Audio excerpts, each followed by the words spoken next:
Okay, so today we're going to dive into something a little bit different. It's not a historical document or a scientific study, Right. but it's something that I think is going to be really, really fascinating and fun. You're right. So we've got these excerpts from a screenplay, Hmm. and the screenplay is The Big Lebowski. Okay.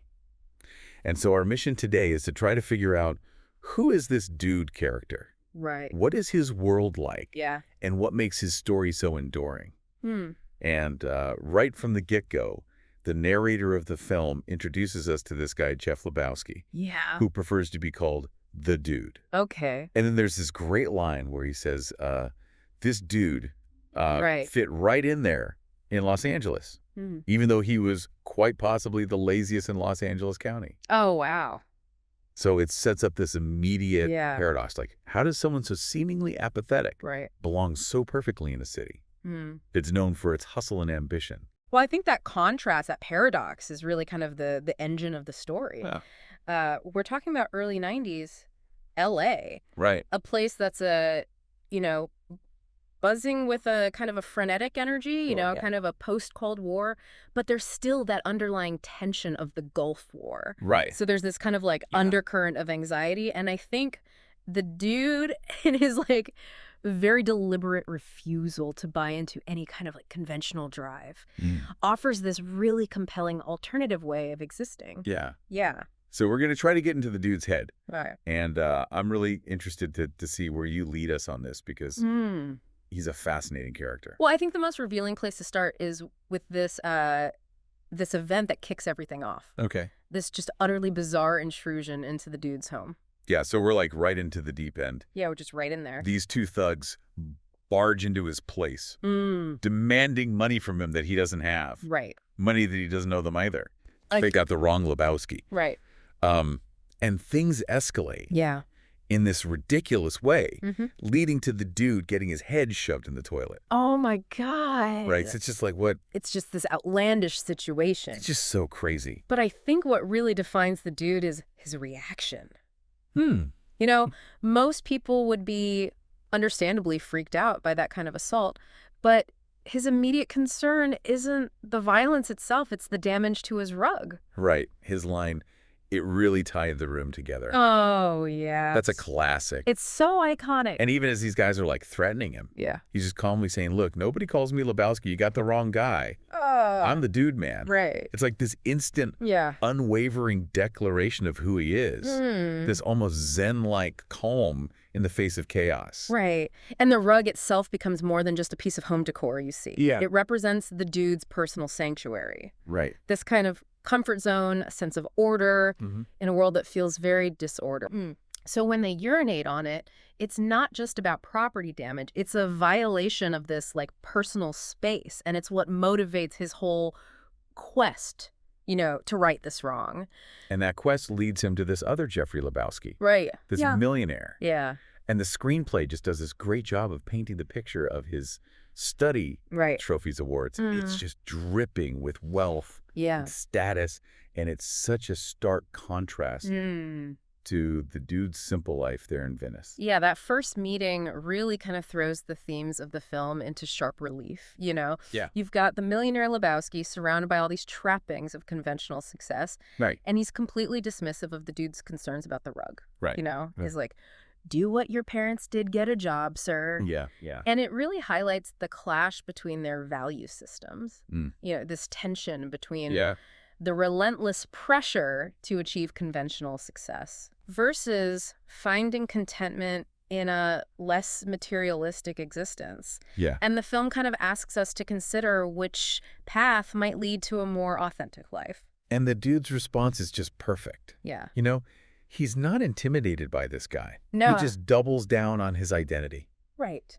That, or his dudeness, or El Duderino. If you're not into the whole brevity thing, it's it's so specific. It's comical in its specificity. Yeah. But it's this deep need to be recognized for who he is, not who this guy assumes he is. Yeah, and that theme of mistaken identity runs throughout the whole film. Yeah. Not just in terms of who the dude is, right, but also what he represents to other people. You know, the millionaire Lebowski sees him as this slacker, everything he despises, right. but the dude operates on a completely different wavelength. Yeah. A philosophy that's centered around taking it easy and abiding. Right, and it's in this world that we meet Walter Sobchak at the bowling alley. Yeah, over at the bowling alley. And the screenplay gives us this great description. The goatee, the army surplus shirt. It's like this real intense... It's worried energy. Worried energy just radiating off of him. Yeah, he's a real contrast to the dude's mellow vibe. Total contrast. Yeah. Walter embodies this, like, much more rigid and reactive approach to life. That's heavily influenced by his experiences in Vietnam. Right. And so the rug incident isn't just a minor act of vandalism. It's a serious transgression. You know, it demands a strong response. Right. Yeah. And the argument over the rug is just comedic gold. Oh, it's fantastic. You know, this drawing a line in the sand. Right. He's got to draw a line in the sand. And he can't let it stand, man. This aggression will not stand, man. Yeah. And then poor Donnie. Yeah. Who's always a step behind, just wants to know what tied the room together. Yeah. Like, what is going on?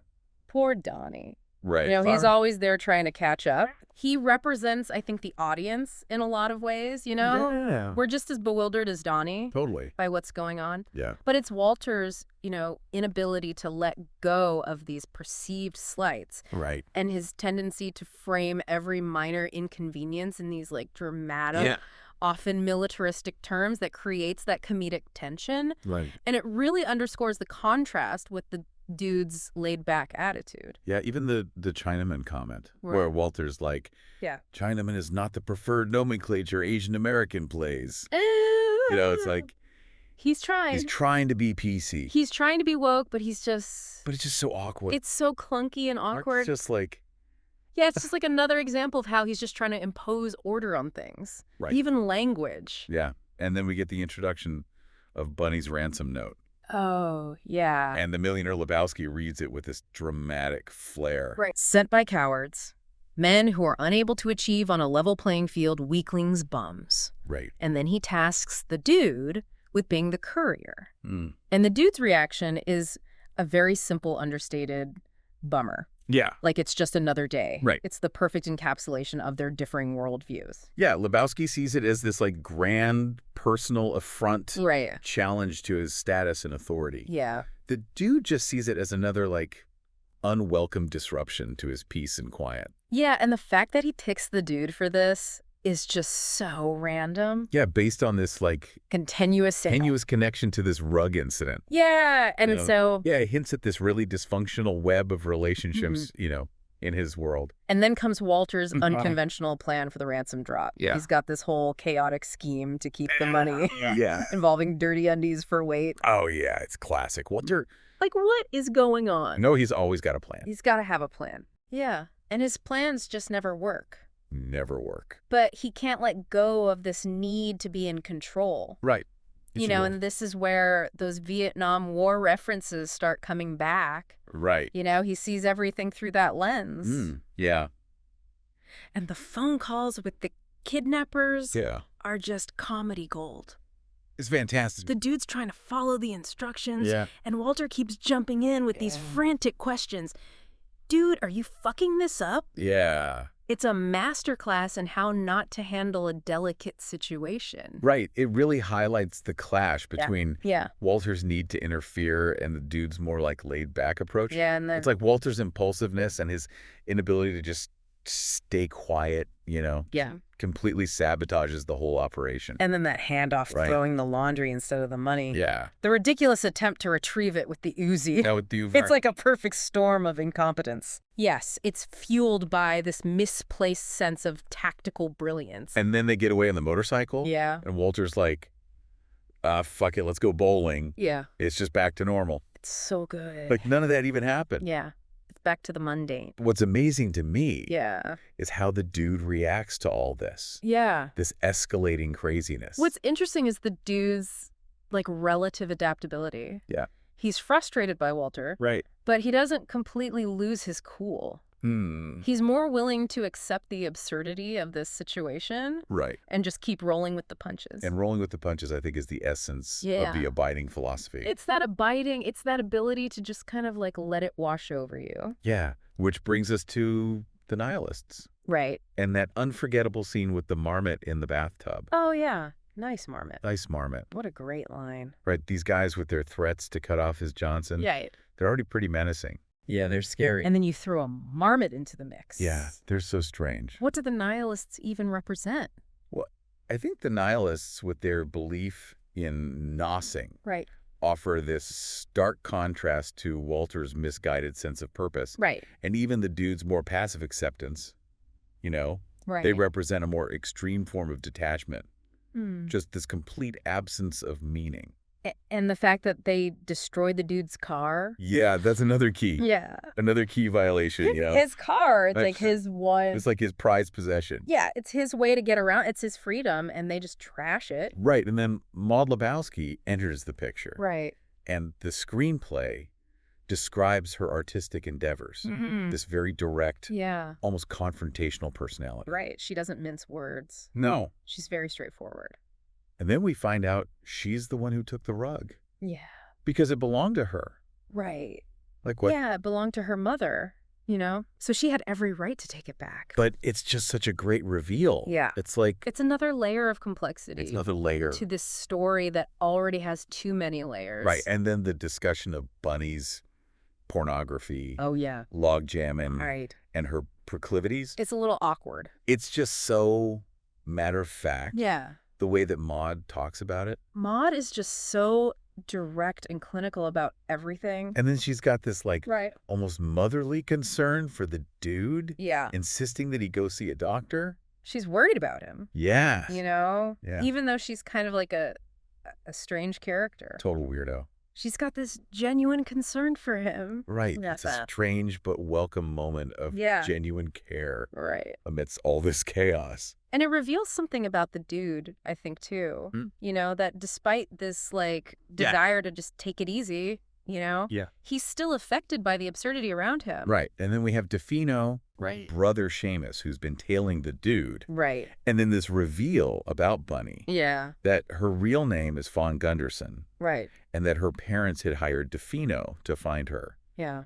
And the contrast between her image and that corn-fed smile. Yeah. In the school portrait. That's great. Is just so striking. It's like, that whole reveal about Bunny just underscores this theme of hidden identities, that we see throughout the film. Yeah. Everyone seems to have this a facade. A facade or a secret, Totally. Yeah. Yeah, and then the confrontation with the Big Lebowski. Yeah. Where they realize the briefcase is empty. Right. It's like the moment where the layers of deception it all unravels. Start to unravel. Right in front of them. And their accusation that Lebowski orchestrated this whole thing as a way to embezzle money from the foundation. Classic Lebowski. Right. And I think at this point, the dude, despite his laid-back demeanor, actually shows some real insight. Yeah, it's a real turning point for the dude. Yeah. He's not just this passive observer. Right. He's been paying attention. Yeah. He's putting the pieces together.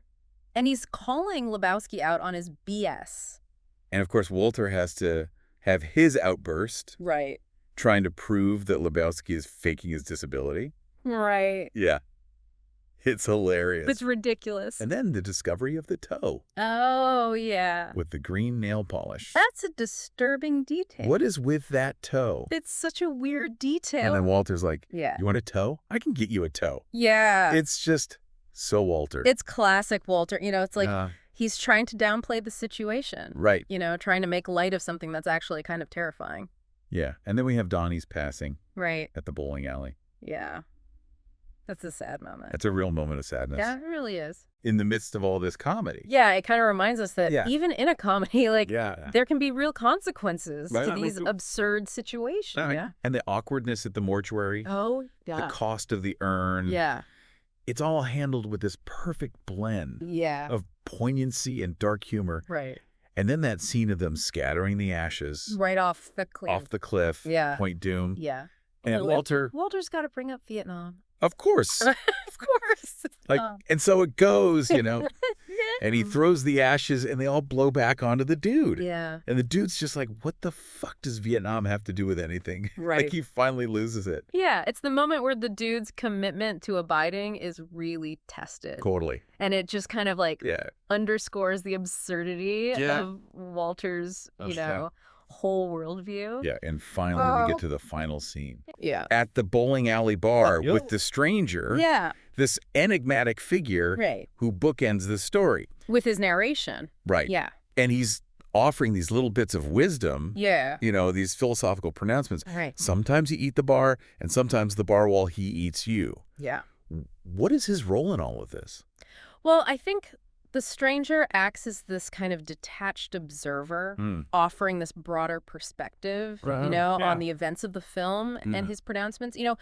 While they seem simple on the surface, they often touch on these like deeper truths about life. It's unpredictable nature, the different ways people deal with things. Right. Yeah. And then the dude utters those iconic words. Yeah.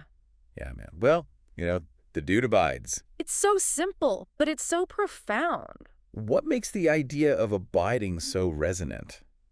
I think it's this philosophy of just navigating the chaos of life without getting caught up in the striving and the anxieties, that consume so many other people. It's about accepting what comes at you, the good and the bad, and just finding a way to keep moving forward without letting it completely derail, It suggests a certain kind of inner peace that comes from not trying to control everything. Right. Yeah. And the stranger's final thoughts. Yeah. About the dude taking her easy for all of us sinners. Right.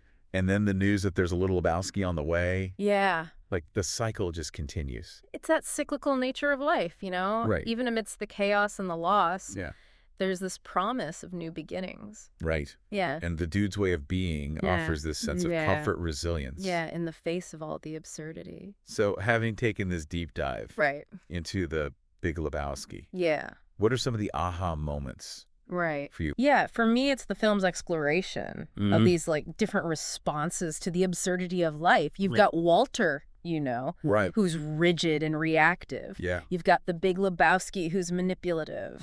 You've got the nihilists who are completely detached. Yeah. And then you've got the dude who's just accepting. It's like a spectrum of ways to cope with a world that doesn't make a lot of sense. Right. And it makes you think, doesn't it? Yeah. How might the dude's attitude, his commitment to just taking it easy and abiding, offer a different perspective on navigating the complexities and absurdities of our own lives? Right. What does it truly mean to take it easy in a world that demands constant striving and effort? Right. It really raises the question. Yeah. Is the dude's laziness simply apathy? Right. Or is it a form of resistance? Is there something more to it? Yeah. Does abiding signify a lack of engagement? Or is it a more profound acceptance of the chaos of existence? Right. And a trust in the natural flow of things? It's a question that I think everyone who watches this film has to answer for themselves. Right. What's your interpretation of the dude abides? I think it speaks to the power of letting go, of not getting too caught up in trying to control things. Right. Yeah. Well, a big thanks to you for for helping us understand the dude a little bit better. My pleasure. It's always fun to delve into these seemingly lighthearted narratives. Yeah. Because there's always more there Right. than meets the eye. Well, that's all the time we have for this deep dive. Okay. We hope you found it enlightening. Yeah. And maybe even a little bit dude-like. Right. And we'll catch you next time with another dive into the interesting and unexpected.